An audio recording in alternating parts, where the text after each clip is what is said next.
One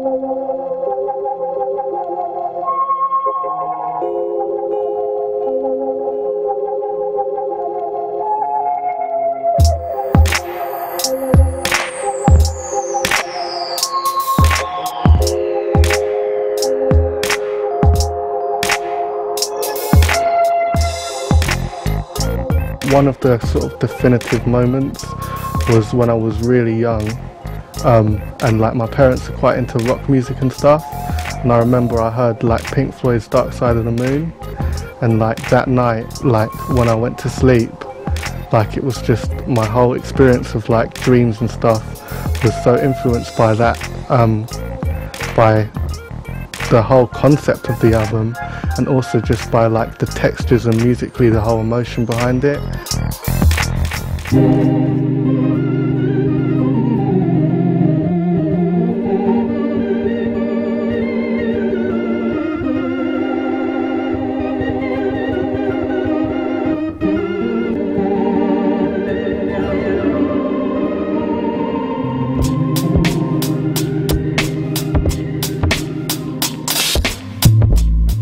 Hip hop I heard also when I was kind of going through my teens. I mean, initially I was just exposed to the more commercial stuff, but it was when I really heard people like A Tribe Called Quest and De La Soul and Pharcyde and stuff like that that really kind of intrigued me.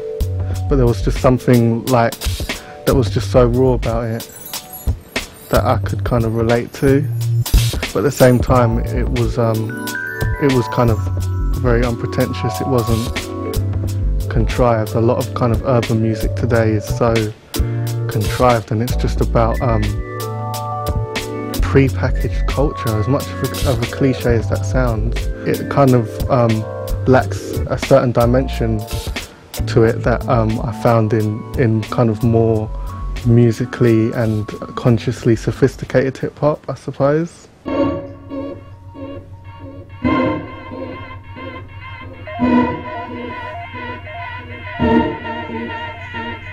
I mean, the artists that kind of really opened my eyes and maybe even turned my world upside down, you could say, people like Man Ray and Dali and Sartre, just people that are really involved in exploring kind of the bizarre.